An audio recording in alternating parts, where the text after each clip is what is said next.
Buenas tardes. Hoy vamos a terminar la segunda parte de la Segunda Guerra Mundial.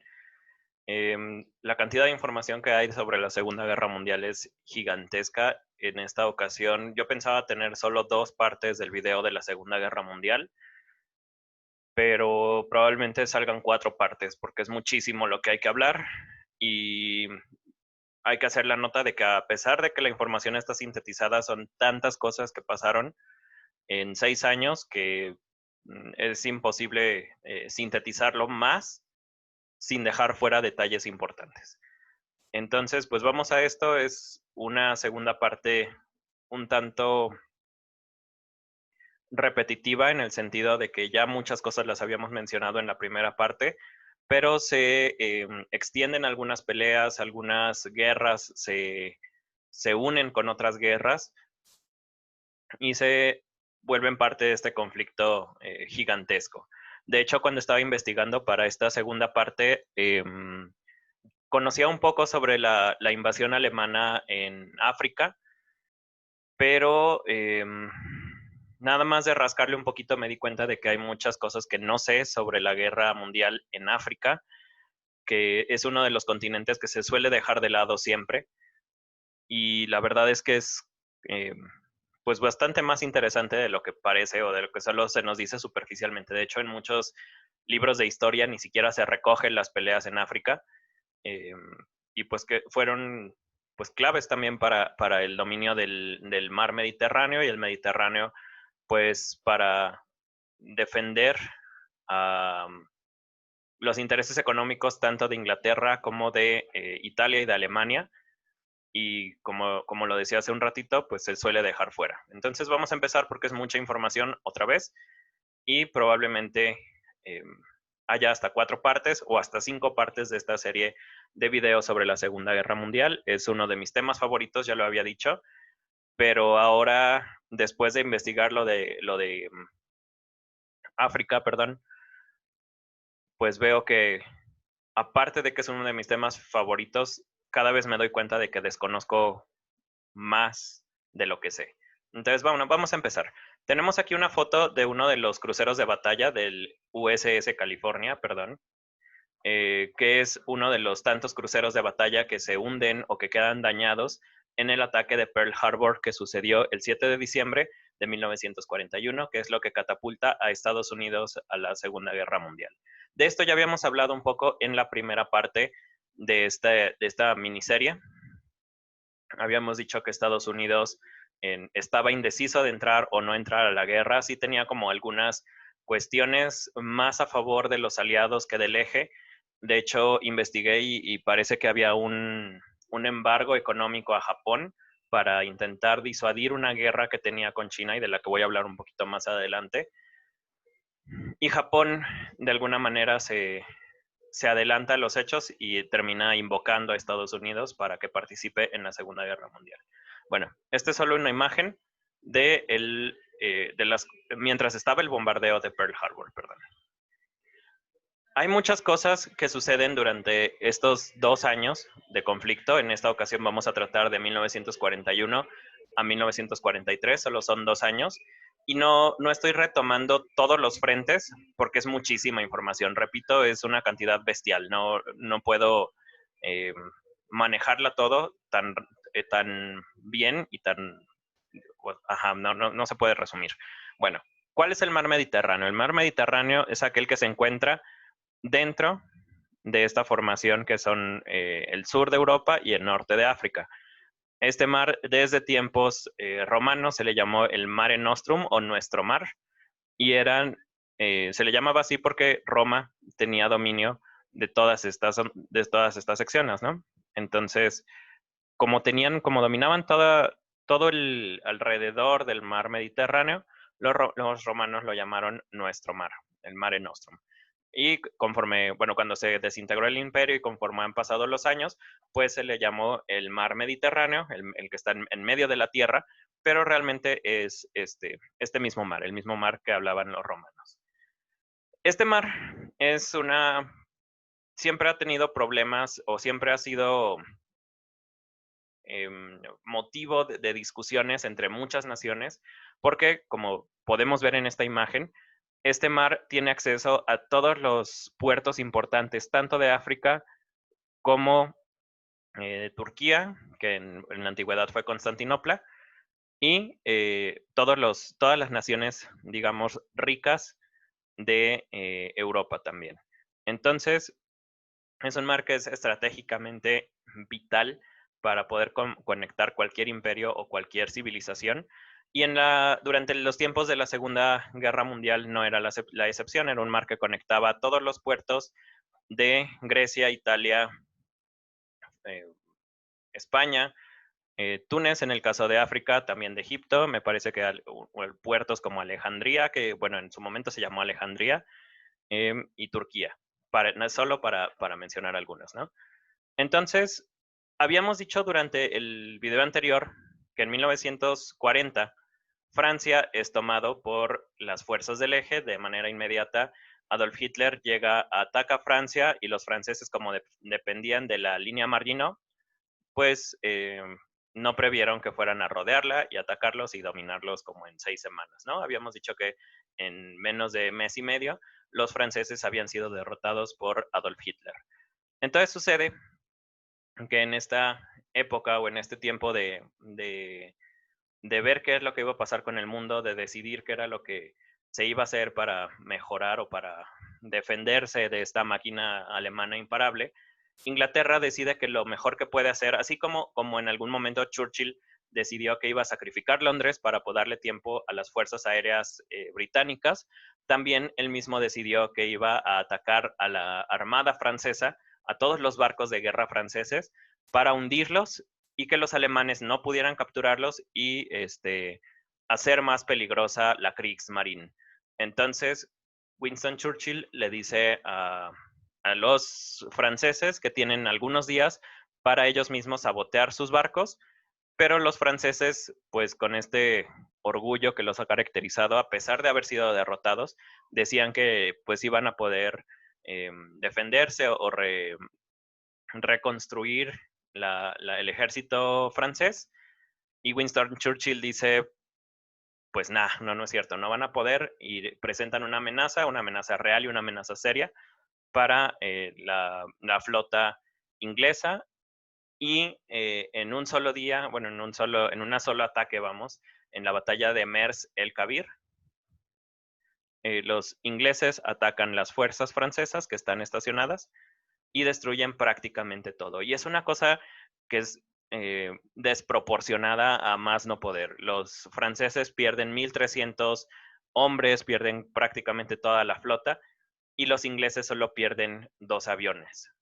2 aviones y 2 pilotos, o sea, un avión y un piloto. O sea, no. Bueno, ya lo dije mal, pero bueno, ahí está. Entonces tienen este problema, los ingleses destruyen en un solo ataque toda la flota francesa. Esto hace que los franceses, obviamente, que ya habían intentado dialogar con los ingleses, se pongan en un plan de traición y de declararles la guerra, pero igual, como la política nunca es fácil, hay varios bandos en Francia y la mayoría dicen, los ingleses tenían razón, no podemos contraatacarlos, son medidas extraordinarias y no podemos tomar una repercusión contra Inglaterra. A pesar de que no se alían con Alemania después de este ataque, los alemanes deciden dejarlos en paz porque, bueno, al menos intentaron defenderse, ¿no?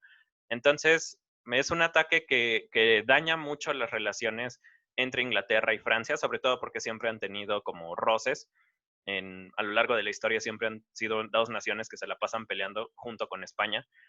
Em, y bueno, esto causa que Francia se quede sin una armada, pero Hitler quería tomar el mar Mediterráneo para negarle la entrada a los ingleses por el mar y que no pudieran reforzar a todos los puertos de los que ya había hablado en algún momento, ¿no?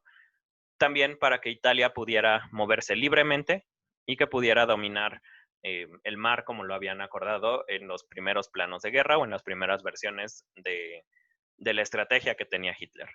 Entonces, como el mar Mediterráneo es vital para esto, eh, los italianos toman varios puntos en África también para que la gente que está en Alemania pueda seguir haciendo sus cosas, haciendo su guerra en paz. Y uno de los primeros ataques que hace Italia, es atacar las islas griegas y atacar la parte continental griega. Al principio los griegos retroceden bastante porque no tienen como un ejército tan fuerte, pero cuando las naciones aliadas se dan cuenta de que Italia está atacando, pues también se meten al conflicto y hay varias batallas a lo largo de todo alrededor de Grecia y también en varios puntos africanos. De hecho, una de las batallas más importantes o que da pie a uno de los conflictos más importantes de la Segunda Guerra Mundial es la decisión de Italia de dirigirse a Egipto, porque en Egipto ellos pueden tomar varios puntos a lo largo de esta zona y, de hecho, bueno, toman Marruecos, toman Sierra Leona, toman varias partes de lo que ahora es Sudán y toman también este pedacito de Egipto. Entonces, aunque Italia no es la mayor de las potencias del eje, realmente es una de, digamos, la más débil de todas, sus fuerzas le alcanzan por lo menos para dominar la parte africana y esto obliga a que las fuerzas tanto del eje como los aliados se dividan en muchos bloques más. Entonces, si Inglaterra, que es la nación con más poder y que le puede poner, que se puede poner al tú por tú con Alemania, se podía defender de los ataques aéreos que ya habíamos hablado en algún momento, eso no quiere decir que pueda defender a todo el mundo. Y esto obliga a que las fuerzas inglesas se vayan extendiendo, se vaya haciendo un ejército que cubre muchas áreas, digámoslo así, pero que se limita a tener muy poquitos soldados en cada región.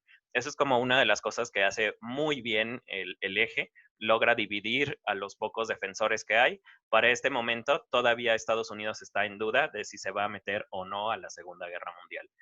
Eh, pero como Inglaterra sigue siendo este imperio de alguna manera, hace que muchos soldados vengan desde las colonias, cosas como la India, como Nueva Zelanda, como Sierra Leona, que se me olvida siempre el nombre, los obliga a mandar soldados que no tienen nada que ver, que no saben nada de la guerra, pero los obliga a ir a Europa para defender las posiciones inglesas.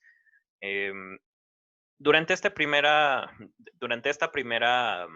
movimiento de tropas, Italia logra controlar bastante bien la sección africana, es algo que ya había mencionado, pero en 1940, hacia octubre, hay una operación inglesa que se llama la Operación Brújula, Operación Compass, que está aquí arriba, que ayuda a que las fuerzas griegas se liberen del dominio italiano. Esto obliga a que las fuerzas italianas se vayan hacia el sur y Alemania manda a uno de sus mejores generales, que se llama Erwin Rommel, a defender las posiciones de Egipto. Bajo el mando de Erwin Rommel, que es un extraordinario estratega y que es de los que mejor comprende los beneficios de la artillería pesada y del combate blindado, es decir, de tanques y de estas nuevas tecnologías de guerra, Erwin Rommel hace que el avance de los aliados se detenga en seco y además logra capturar muchas ciudades más que están aquí al sur. Entonces, esto ya pasa a ser las Africa Corps, más bien ya estamos hablando de un segundo periodo, que son las Africa Corps, y la batalla del Mediterráneo pues queda, digamos, estancada un poco, porque en el norte Italia sigue más o menos dominando el mar, pero no se atreve a salir tanto de su trinchera, porque las fuerzas inglesas y las fuerzas griegas están empezando a aliarse y ya están llegando los refuerzos de otras partes del mundo. Entonces, digamos que esta primera fase de la batalla por el Mediterráneo, estamos hablando de la primera parte de la batalla del Mediterráneo, pues quede un tanto atascada durante el periodo de 1941 a 1943. Durante esta época, pues sí, había combates aleatorios a lo largo de todo el mar, pero las partes más pesadas se van a concentrar en África. Entonces vamos a pasar a esta siguiente parte. Hay unas cosas bien interesantes que suceden en África y que son las que yo digo casi no se mencionan en los libros de historia universal, porque pues no sé si no convengan o qué haya pasado, pero bueno, la cosa es que se les olvida bastante a los europeos que también en África afectó la Segunda Guerra Mundial. Aquí vemos a 2 soldados africanos. De hecho, bueno, ellos aparecen los cargos en la parte de hasta abajo, que son un corporal y un soldado raso, digámoslo así, que traen sus balas o sus balas de artillería que están contra Hitler, ¿no? Estos soldados hablan inglés, son parte del ejército inglés, y una cosa importante es que estos soldados, y ya lo había mencionado, no sabían que se estaba peleando una guerra tan gigantesca y simplemente los ingleses les dijeron, pues bueno, vénganse para acá, no es una pregunta, es una orden porque pues ustedes son una colonia y así. Entonces, cosas importantes de África, que los soldados africanos fueron reclutados a la fuerza, aquí está ya esa digamos, noción. Tenemos el continente africano, que es una cosa colosal, mucho más grande que Europa, y que en los mapas, pues por la proyección de Mercator y por algunas cuestiones técnicas, siempre se ve muy pequeño, pero África es un continente gigantesco. Europa es más o menos de este tamaño.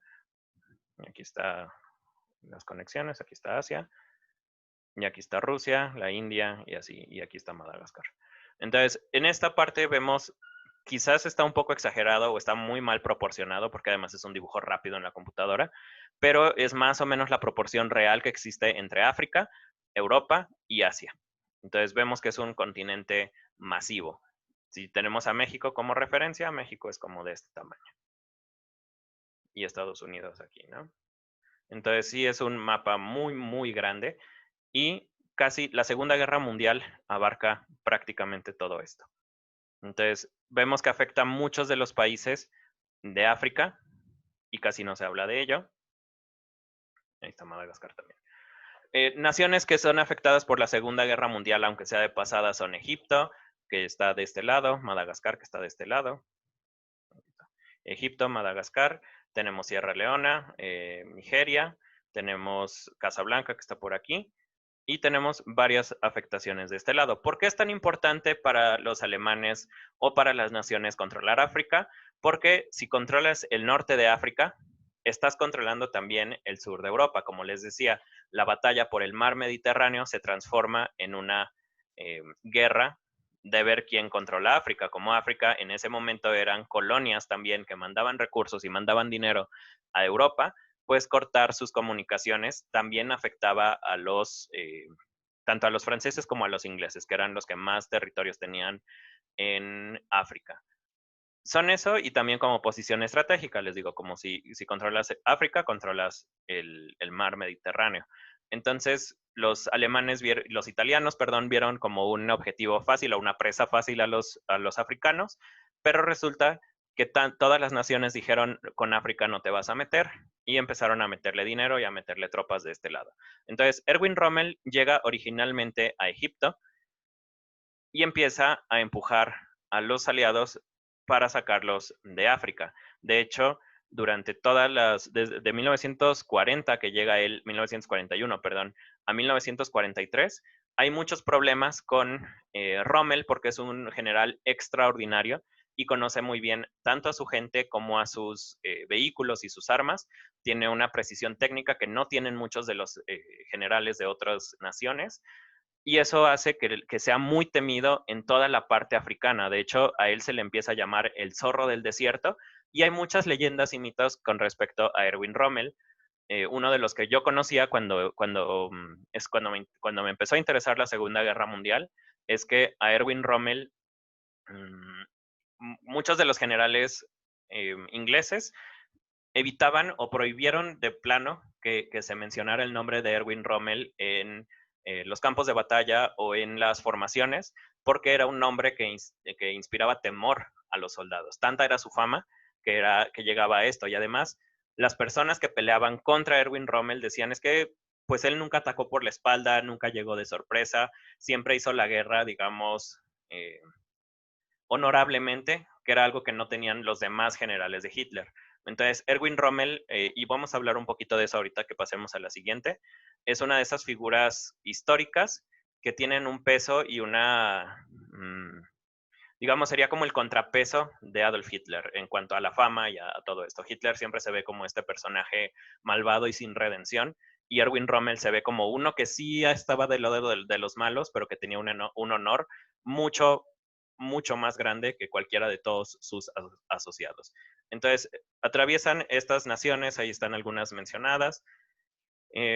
Rommel como este general extraordinario, y llega el momento en 1943. Recuerden también una cosa que se me pasaba. 1941 es todavía el año en el que Hitler está como muy adelante en sus planes, pero también es el momento en el que decide atacar Rusia en la Operación Tifón. Y esto va a ser importante porque esta Operación Tifón, en la que casi llegan hasta Moscú, va a hacer que todos los soldados y todos los vehículos alemanes se vayan hacia Rusia. Y esto quiere decir que Erwin Rommel, que tenía prácticamente ganado África, pues de repente empiece a tener menos soldados, que le empiecen a quitar unidades, que le empiecen a quitar tropas.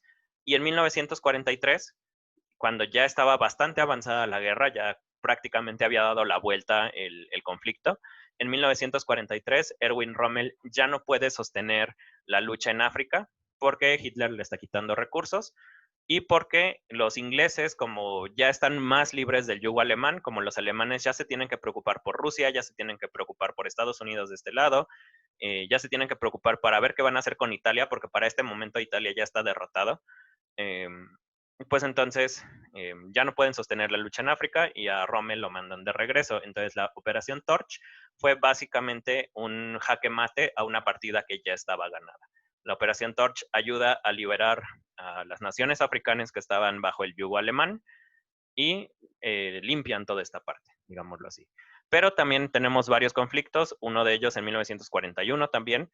Se intentó, los ingleses intentaron atacar Madagascar, es una colonia francesa en este momento. Los ingleses intentan atacar Madagascar, esta isla perdida bueno, perdida, pero es que está cerca de África. Pero gracias a los submarinos japoneses que había cerca de aquí, pues no logran tomar la isla de Madagascar. Y bueno, son muchos conflictos y son muchos problemas que se van haciendo ahí en África. Todo esto casi no se menciona en libros de historia. Entonces, bueno, tenemos que Erwin Rommel es obligado a salir de África porque ya no puede sostener la pelea. Y cuando regresa a Alemania, es herido. No recuerdo exactamente el motivo porque lo hieren, me parece que le cae una bomba cerca, una cosa así. Lo mandan al hospital y está en el hospital varios meses, convaleciente. Estos son meses ya más difíciles, ya se está acercando 1944, pasan las navidades de 1944. Erwin Rommel sigue en el hospital y resulta que el 7 de julio de 1944 varios comandantes alemanes se ponen de acuerdo para intentar asesinar a Hitler en la Operación Valkyria, que es una cosa de la que vamos a hablar más adelante, pero solo adelanto porque Rommel muere y para ya no mencionarlo después. Entonces, bueno, vamos a pasar rápido a un mapa de cuáles son las naciones que son afectadas por la guerra en África, perdón, y aquí vemos un poquito mejor la proporción que les decía. Aquí tenemos España y aquí tenemos Algeria. Entonces tenemos, digamos, España cabría quizá unas 50 veces en todo África. Es un continente monstruoso. Entonces, los alemanes tienen dominado esta parte de aquí, esta parte de aquí. Esto lo tienen los ingleses, como vemos en el código de colores de aquí, pero son dominios que van fluctuando bastante durante la guerra y este señor es Erwin Rommel. Entonces, Erwin Rommel permite que mucho del control se haga alemán a lo largo de los años. Entonces, les comentaba, Erwin Rommel está en el hospital en 1944, sucede este complot de la Operación Valkyria, que es un intento por ponerle una bomba a Hitler abajo de su escritorio en la guarida del lobo. La bomba estalla, pero Hitler no muere y se cree, porque no se sabe realmente, se cree que Erwin Rommel participó en el plan, pero también hay historiadores modernos que están diciendo Rommel realmente no estuvo implicado. Sí tenemos como algunos indicios de que estuvo ahí, pero también hay muchos indicios de que no estuvo ahí. Entonces es un personaje un tanto mítico, Erwin Rommel.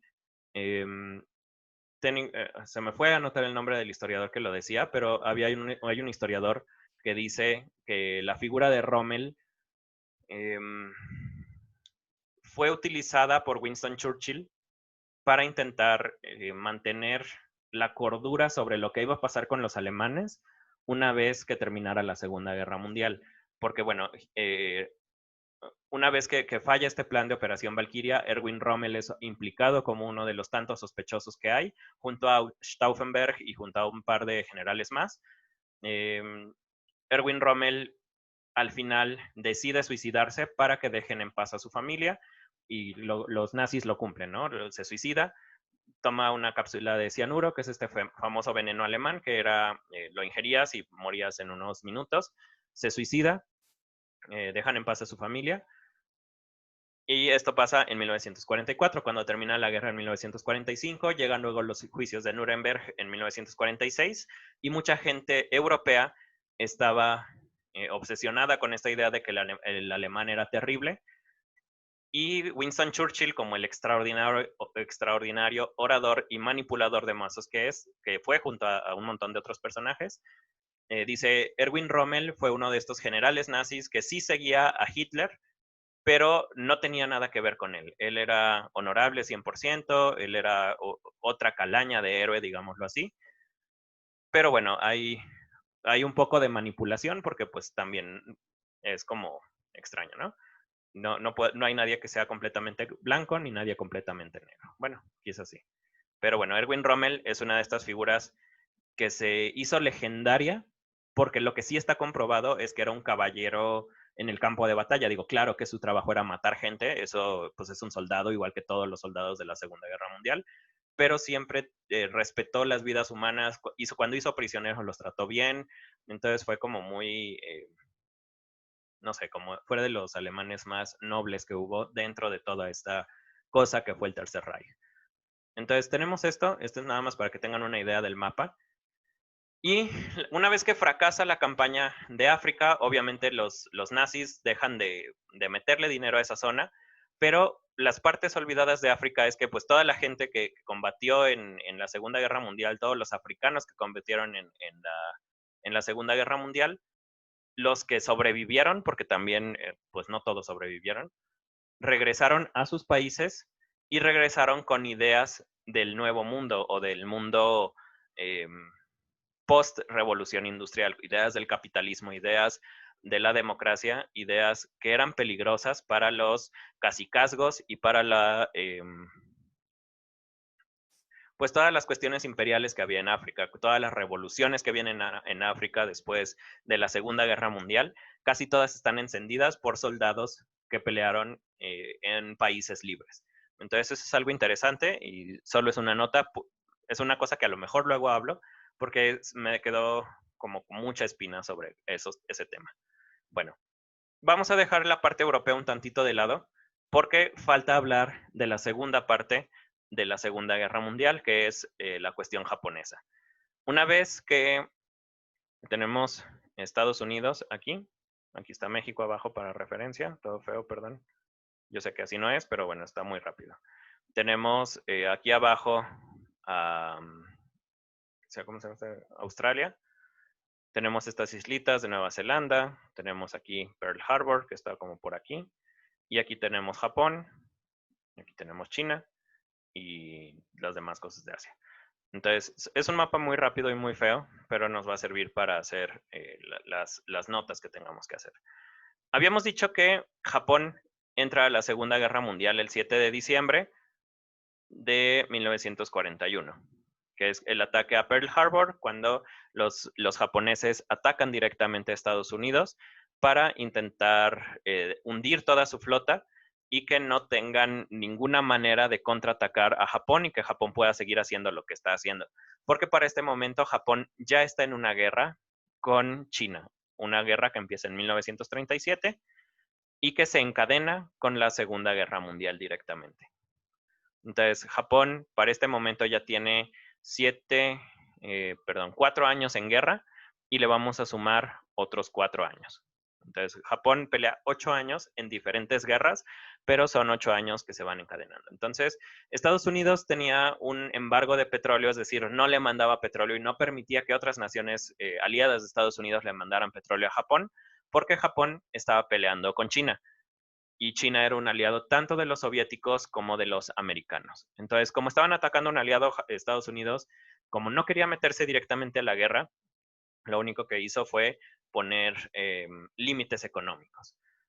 Sucede que el ataque a Pearl Harbor, perdón, y Estados Unidos dice, bueno, ya basta, ahora sí nos metemos a la guerra y vamos a ser aliados de los aliados. Les habíamos comentado hace unos días, fue uno de los peores errores estratégicos, tanto de Japón como de Alemania, porque Estados Unidos sobreproducía a estas naciones por muchísimos niveles. Estados Unidos era una nación que tenía a lo mejor pocos años de existencia como país libre, pero que había enfocado todos esos años a la industrialización y a la mejora de sus armamentos, cosas que los otros países probablemente no, o no tenían el espacio, o no tenían el tiempo, no tenían los recursos, y Estados Unidos como una nación libre y con tanto recurso como siempre ha tenido, pues lo superó por mucho. Entonces, Estados Unidos lo primero que hace es intenta reforzar Pearl Harbor. De hecho, durante los primeros meses después de Pearl Harbor, Estados Unidos está como bastante tranquilo porque está empezando a mandar recursos económicos nada más, tanto a Europa, a los países aliados, como a China, para que intenten defenderse como, digamos, por su propia cuenta. Como esta estrategia obviamente no les funciona, pues al final deciden unirse y mandan ayuda y refuerzos a Pearl Harbor y a las islas que están cerca de Japón, entre ellas pues Nueva Zelanda y estas cosas. Como Japón tenía un rango, digamos, de protección alrededor de ellos, tenía dominado completamente pues todo el espacio aéreo y todo el espacio marítimo alrededor de la isla japonesa, pues eso les permitía estar, digamos, en paz o estar en calma, sin que nadie se les acercara. Tenían submarinos, tenían cruceros de batalla, tenían estas portaaviones en toda esta sección. Y entonces era difícil que un ataque pasara desapercibido hacia tierras japonesas. Eh, y además, confiados en que habían destruido la flota naval de Estados Unidos, dijeron, pues Estados Unidos ya no se va a meter a la guerra, ya no va a representar una amenaza inmediata, y enfocaron todos sus recursos en los ataques que tenían con China. En China tenían, bueno, ahorita voy a pasar un mapa mejor hecho, pero en China tenían ya muchas ciudades conquistadas, en China hicieron muchas cosas horribles, de las que voy a hablar en un momento, pero la cosa es, durante 6 meses, desde que desde que atacan Pearl Harbor hasta 1942, Japón tenía el dominio absoluto de sus aguas. Todo esto era japonés. Los Estados Unidos no se podían acercar porque los japoneses los detectaban y destruían las cosas. Mandaban aviones, tenían aviones en patrulla perpetua. Eh, y bueno, toda esta protección hace que los aliados pues se sientan temerosos de que Japón vaya a hacer algo mucho más radical en los próximos meses o días y forman una coalición entre canadienses, holandeses, chinos y estadounidenses que intenta atacar la flota japonesa. Esta coalición, recuerdo mal el nombre, pero era como ADACOM, algo así. No me tomen la palabra, perdón. ADACOM, no recuerdo bien. Es una coalición, vamos. Y esta coalición, liderada por Estados Unidos, intenta atacar Japón, pero los japoneses están tan bien organizados y tienen tanta superioridad tecnológica en este momento que el ataque fracasa. De hecho, es una de las batallas más brutales de toda la Segunda Guerra Mundial, una batalla marítima que dura un solo día, pero en este día Japón mató a 2.300 personas y hundió gran parte de esta flota aliada. Estados Unidos se retira y decide que va a atacar en otro momento. Entonces, en esta primera fase de la batalla del Pacífico, Japón es el ganador absoluto. Tienen un barco gigantesco que se llama el Yamato. Es un barco, pues no sé cómo describirlo, realmente me faltan palabras. Es un barco de muchos metros de largo, que tiene los cañones más pesados, tienen mejor equipo, pero es el barco insignia de Japón, digamos, es el orgullo nacional, pero es un barco tan lento y que consume tanto combustible en moverse que realmente es solo como, digamos, una manera de presumir el arsenal japonés, pero realmente nunca participa en ninguna batalla. El Yamato, perdón, es un barco del que están orgullosos, pero que en la práctica no sirvió de nada. De hecho, es un barco que pelea 3, 4 veces, tiene un armamento gigantesco, necesitan atacarlo con muchas unidades al mismo tiempo, pero su tamaño y su consumo de combustible juegan en su contra porque el Yamato lo acaban hundiendo en 1945 entre creo que 3 o 4 fragatas, tanto americanas como británicas. Es un barco que les pesa mucho a los japoneses que se hunda porque era su orgullo nacional. Pero eso lo menciono aquí porque pues realmente no tiene como mucha trascendencia. O sea, sí, psicológicamente sí tiene gran peso, pero ya en la cuestión histórica pues no sirvió de mucho. Entonces, la batalla del Pacífico es muy sencilla en este primer periodo, esto quiero aclararlo, en esta primera sección de 1941 a 1943, la batalla del Pacífico es muy sencilla porque está dominada por los japoneses, punto. Y bueno, vamos a la última sección de esta segunda parte de síntesis de hechos, que es la guerra chino-japonesa. Es una guerra que inician los japoneses en 1937, inician con un ataque, bueno, Japón está de este lado, no se alcanza a ver, pero ahí está Japón. Es un ataque que inicia con Japón intentando tomar la provincia de Shandong y me parece que Manchuria, no recuerdo exactamente, pero Manchuria es de las provincias importantes de esta guerra.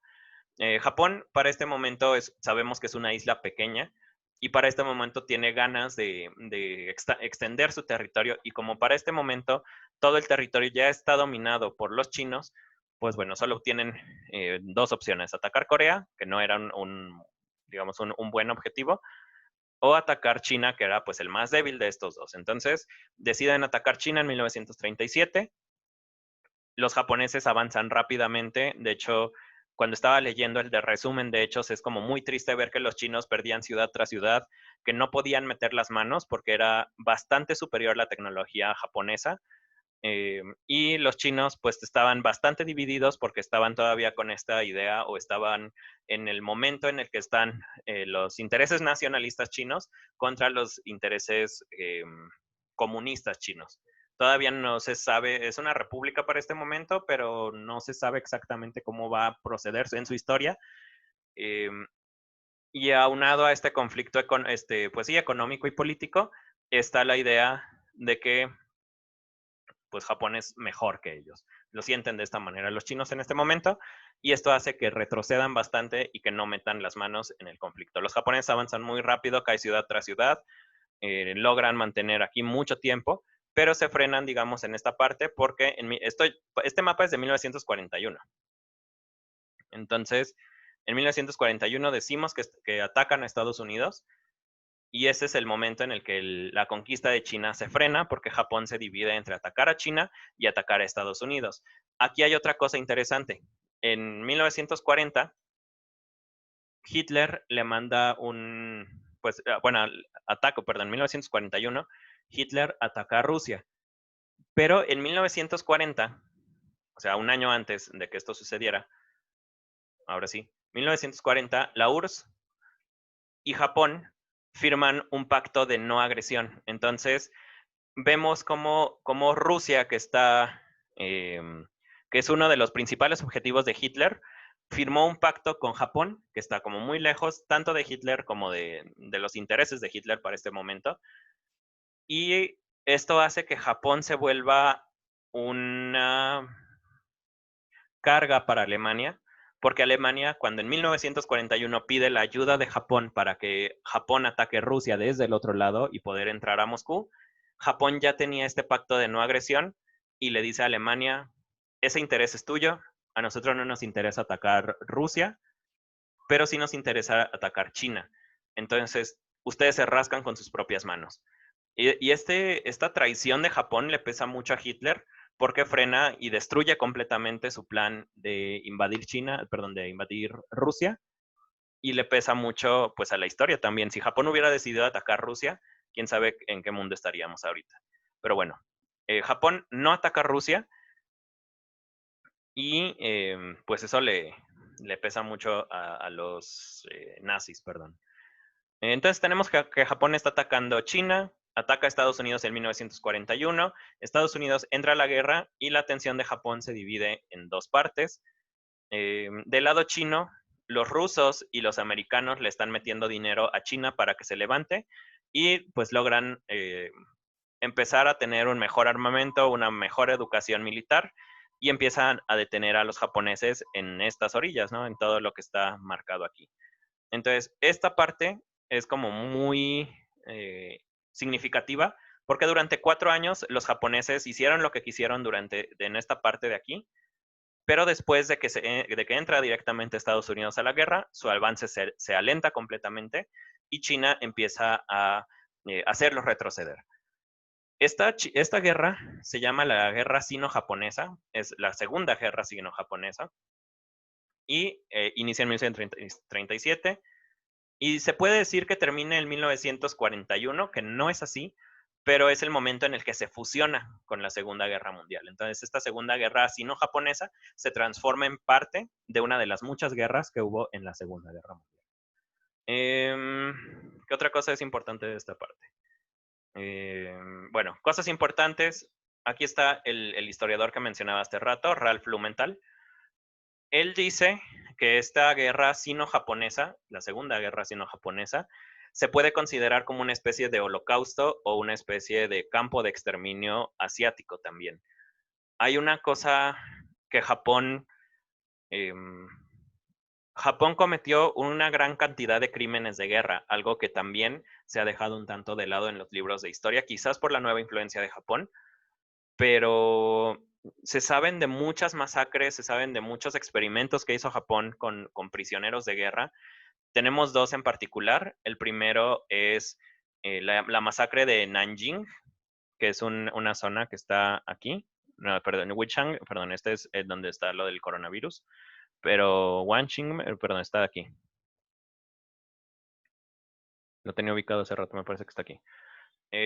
Este Nanjing es un pueblito pequeño que, que se resiste a la ocupación japonesa en una primera instancia, pero cuando llegan los japoneses ya con las armas de guerra, con lanzallamas y con otras cosas, se empiezan a violar a todo el mundo. Hay competencias para ver quién puede matar a más gente en un solo día, niños, mujeres, hombres, a todos los pasan por la ejecución. Y es un pueblo que se vuelve un mar de sangre, es un pueblo al que matan hasta la última persona. Son alrededor de 40 o 50 mil personas y a todas las asesinan. Entonces, esta es una de las masacres más repudiadas por los chinos, obviamente, y de las que Japón hasta 1980, me parece, reconoció que sí, bueno, ahí creo que matamos a alguien, pero es una de las cosas más horribles que hizo Japón. Y la segunda es en la región de Manchukuo, que está aquí arriba en Manchuria. En Manchuria hay un pueblito que se llama Manchukuo, por aquí. Y ahí los chinos, perdón, sí, los chinos sufrieron los abusos de los japoneses de una manera muy parecida a los campos de concentración que tenía Mengele en Auschwitz-Birkenau. De hecho, muchos dicen que es incluso más terrible lo que hace el Escuadrón 731. El Escuadrón 731 es un grupo de científicos que está encargado de ver qué le pasa al cuerpo humano en condiciones extremas. Cosas como experimentación con nitrógeno, experimentación con enfermedades, bombas de peste, todas las cosas horribles que puedan ocurrírseles, lo hicieron los del Escuadrón 731. De hecho, hay algunos youtubers latinoamericanos que lo cubren más a detalle. Y si quieren, pues si realmente tienen como las ganas de ver qué fue lo que sucedió en ese momento, hay una película que se llama Los Detrás del Sol, me parece. Y es una película bastante fuerte, eh, en donde se ven pues experimentos de este tipo. No son experimentos reales, pero sí se sabe que utilizaron manos de cadáveres para grabar la película. Entonces es bastante realista lo que sucede ahí. Es una película muy fuerte. y eso les puede ayudar a darse una idea de todas las cosas horribles que hizo el Escuadrón 731. Entonces, Japón en este momento tenía un poder colosal, lo suficientemente grande como para ponérsele al tú por tú a Estados Unidos y además, pues masacrar pueblos completos sin repercusión alguna.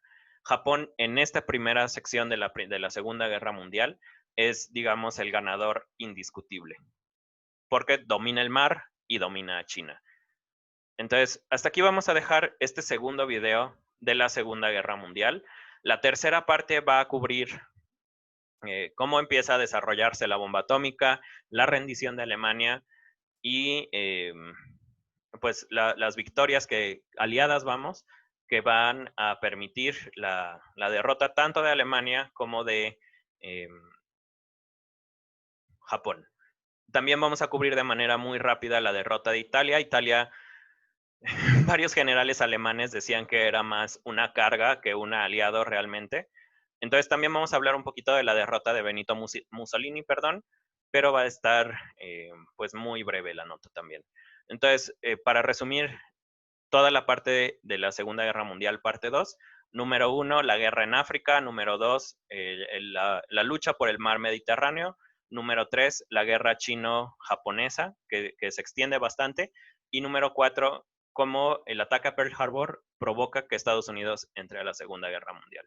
Esos son los puntos más importantes de este video y espero pues haberlos hecho más o menos ameno. Es muchísima información. Sé que muchos nombres no se van a quedar a la primera, pero los invito a que siempre busquen otras fuentes, que no soy yo el único que les comparta estas cosas. Busquen y lean en inglés, en español, en chino si lo saben, en japonés si lo saben, porque siempre es interesante contrastar lo que les dice una persona con lo que pueden encontrar en otros lados.